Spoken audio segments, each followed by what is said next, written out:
Film के start में हमें सैम नाम की एक लड़की दिखाई जाती है जो कि उस टाइम अपने घर में अपनी छोटी बहन के साथ होती है। और जब सैम काम में बिजी होती है तो उसकी छोटी बहन उसके पास आती है और कहती है कि मैं सो नहीं पा रही हूँ, मुझे नींद नहीं आ रही क्योंकि मेरे बेड के नीचे से अजीब तरह की आवाजें आ रही हैं। तभी ये सुनकर सैम उसके रूम में जाकर उसके बेड के नीचे से चेक करती है, लेकिन वहाँ पर कुछ भी नहीं होता। सैम उसे कहती है कि देखो कुछ नहीं है तुम्हारे बेड के नीचे, तो इसीलिए तुम आराम से सो जाओ। उसे सुलाने के बाद वो खुद भी सोने के लिए चली जाती है। रात को सैम जब सो रही होती है तो उनके डोर पर कोई नॉक करता है, जिससे सैम की आंख खुल जाती है। वो जब दरवाजा खोलती है तो वहाँ पर एक लेडी होती है जो उससे हेल्प मांग रही थी। वो लेडी कहती है कि मेरी गाड़ी खराब हो गई है और मेरा फोन भी डेड हो गया है, तो क्या मैं आपके फोन से एक कॉल कर सकती हूँ। तब सैम फौरन उसे वहाँ से जाने के लिए कहती है क्योंकि उसे वहाँ पर कुछ ठीक नहीं लग रहा था, गड़बड़ लग रही थी। तभी सैम की छोटी सिस्टर भी बाहर आ जाती है जो बताती है कि अभी अभी मैंने किसी की आवाज सुनी है। तभी सैम देखती है कि एक आदमी उनके घर पर बैठा हुआ है। तभी ये देखकर वो डर जाती है और वो अपनी बहन को लेकर एक रूम में छुप जाती है। असल में वो लेडी और ये आदमी कपल थे और दोनों किलर कपल थे, यानी लोगों को किडनैप करके या फिर कैप्चर करके उन्हें मार देते थे। और यहाँ पर भी वो उन दोनों सिस्टर्स को किडनैप करने ही आए थे। इनमें जो लेडी होती है उसका नाम डेनिस था। डेनिस का हस्बैंड उनके रूम में घुसकर उन्हें ढूंढने लगता है। वो दोनों बहनें तो बेड के नीचे छुपी हुई थी, लेकिन तभी डेनिस का हस्बैंड उन्हें देख लेता है और उन्हें किडनैप करके अपने साथ ले जाता है। जब सैम को होश आती है तो वो खुद को एक गाड़ी की डिग्गी में पाती है क्योंकि वो किलर कपल उन्हें किडनैप करके कहीं पर ले जा रहे थे। सैम को वहाँ पर एक रॉड मिलता है जिसकी मदद से वो खुद को आजाद करती है। फिर वो उस रॉड को उस गाड़ी के टायर पर मारती है, जिससे टायर फट जाता है और गाड़ी रुक जाती है। जब डेनिस का हस्बैंड डिग्गी खोलता है तो सैम रॉड से उस पर अटैक करके वहाँ से भाग जाती है। फिर वो आदमी डेनिस को उसका पीछा करने के लिए कहता है, तो इसीलिए डेनिस उसका पीछा करने लगती है। सैम जो कि एक ट्री के पीछे जाकर छुप जाती है और जब डेनिस वहाँ पर आती है तो सैम उसके सर पर भी रॉड मार देती है, जिससे उसका सर फट जाता है। बदले में डेनिस भी उसे नाइफ से स्टैब करती है और वो चाकू उसके पेट पर लगता है। इसके बाद सैम वहाँ से भाग जाती है। उसकी इंजरी से काफी खून बह रहा था और तभी वो डेनिस के हस्बैंड को देखती है जो कि उसकी बिल्कुल सामने खड़ा हुआ था। उसे देखकर वो काफी डर जाती है और वहाँ से भागने लगती है। डेनिस का हस्बैंड अब उसके पीछे पड़ जाता है, लेकिन वो उसे नहीं पकड़ पाता। तब भागते भागते सैम अचानक से एक डिच में जाकर गिर जाती है, जिससे वो और ज्यादा इंजर्ड हो जाती है। फिर वो किसी तरह करके उस डिच से बाहर आकर आगे बढ़ जाती है, लेकिन तभी वो देखती है कि वो घूम के दोबारा वहीं पर आ गई है जहाँ उसने डेनिस को मारा था। उसे कुछ भी समझ नहीं आती, लेकिन वो फिर भी आगे बढ़ जाती है। चलते चलते वो एक रोड तक पहुँच जाती है जहाँ पर एक बोर्ड भी लगा हुआ था, जिससे उसे पता चलता है कि करीब से ही उसे कोई हेल्प मिल सकती है। इसके बाद सैम आगे बढ़ जाती है और उसे एक घर दिखाई देता है। वो दरवाजे पर नॉक करती है, लेकिन अंदर से कोई भी रिस्पांस नहीं देता। तब ये देखकर सैम घर के अंदर चली जाती है और मेडिसिन ढूंढने लगती है, लेकिन तभी उस घर का एक दरवाजा अपने आप से ही बंद हो जाता है। लेकिन सैम उसे इग्नोर कर देती है, ये कहते हुए कि शायद वो हवा से बंद हुआ होगा। तभी अचानक से उस घर में रहने वाले लोग बाहर आ जाते हैं और जब सैम देखती है कि वो फैमिली कौन है तो उसे पता चलता है कि वो कोई और नहीं बल्कि डेनिस और उसका हस्बैंड है। मीन्स वो जिनसे भाग रही थी अब वो उन्हीं के घर में थी। तब ये देखकर सैम डर जाती है और जल्दी से जाकर वॉशरूम में छुप जाती है। फिर वो दोनों हस्बैंड वाइफ आपस में कोई बातें करने लगते हैं। उनकी बातों के बीच डेनिस के हस्बैंड को गुस्सा आ जाता है, इसीलिए वो डेनिस को धमकी देकर वहाँ से चला जाता है। और जब डेनिस का हस्बैंड एक जगह पर खड़ा होता है तो सैम उसकी नजरों से बचते हुए स्टोर रूम में जाकर छुप जाती है, जहाँ दीवार पर एक होल होता है और उसकी मदद से सैम सब कुछ देख पा रही थी। लेकिन तभी वहाँ पर एक आदमी आ जाता है जो उन लोगों का दोस्त था। सैम उस स्टोर रूम में पड़े हुए सामान को चेक कर रही थी, जहाँ पर उसे बहुत सारी लड़कियों का सामान और आईडीज मिलती हैं। ये देखकर सैम को पता चल जाता है कि इस कपल ने अब से पहले और भी लड़कियों को कैप्चर करके मार दिया है। वहाँ पर सैम को एक सुई भी मिलती है, जिससे वो अपनी इंजरी को सीती है।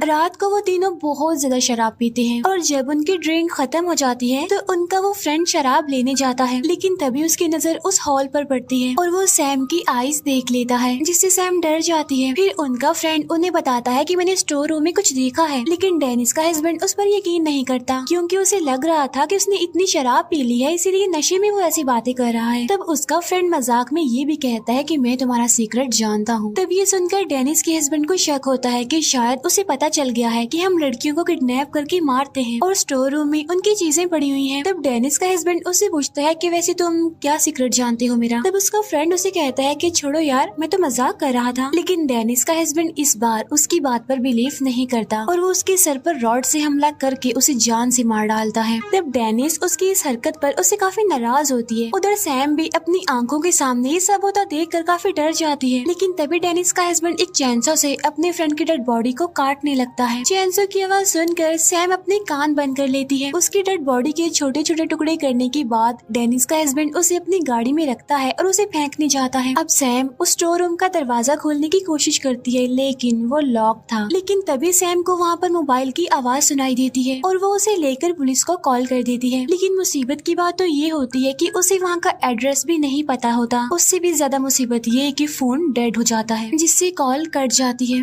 अब क्योंकि डेनिस का हस्बैंड तो डेड बॉडी को फेंकने गया होता है तो पीछे से डेनिस घर पर अकेली थी और तभी सैम अपनी छोटी बहन को देखती है जो कि डेनिस से बचकर भाग रही होती है। सैम की सिस्टर उसे देख लेती है और चिल्लाते हुए उसे दरवाजा खोलने के लिए कहती है। लेकिन जैसा कि मैं आपको बता चुकी हूँ कि डोर लॉक था। अब डेनिस उसकी बहन को पकड़ लेती है और एक नाइफ से उसे मार डालती है। सैम अपनी आंखों के सामने छोटी बहन को मरता हुआ दिखती है लेकिन वो कुछ कर भी नहीं सकती थी उसे बचाने के लिए क्योंकि डोर तो लॉक था। अब सैम पूरी तरह से हिम्मत हार चुकी थी और वहीं पर बेहोश हो जाती है और तभी अचानक से एक डिमोनिक पावर उस घर में आ जाती है जो डेनिस को डराने की कोशिश करती है। डेनिस को वहाँ पर कुछ अजीब लगता है इसीलिए वो वहाँ से बाहर जाने की कोशिश करती है लेकिन तभी वो डिमोनिक पावर उसे पोजेस कर लेती है। जब डेनिस का हस्बैंड घर आता है तो वो देखता है कि उसकी वाइफ एक जगह पर खड़ी हुई है। तब ये देखकर वो डेनिस से पूछता है कि क्या कर रही हो तुम, ठीक हो ना तुम। और जब डेनिस टर्न करती है तो वो देखता है कि उसकी आंखें पूरी तरह रेड है जैसे खून उतर आया हो और साथ साथ वो क्रीपी सी स्माइल भी पास कर रही है। लेकिन तभी वो एक नाइफ से अपना गला काट लेती है और मर जाती है। तभी ये देखकर डेनिस के हस्बैंड के होश उड़ जाते हैं और तभी डेनिस के हस्बैंड को स्टोर रूम से कोई डिमोनिक आवाज सुनाई देती है तो इसीलिए वो चेक करने के लिए वहाँ पर जाता है और जैसे ही वो दरवाजा खोलने वाला होता है तो वो डिमोनिक पावर चिल्लाने लगती है जिसकी वजह से वो डर जाता है। इसके बाद वो एक एक्स से दरवाजा तोड़ने की सोचता है लेकिन जब वो ऐसा करने जाता है तो वो डिमोनिक पावर उसे उठाकर नीचे फेंक देती है जिससे उसे चोट लग जाती है। और जब वो उठता है तो उसके सामने बहुत सारी सॉल्स होती है और ये उन्हीं लड़कियों की सॉल्स थी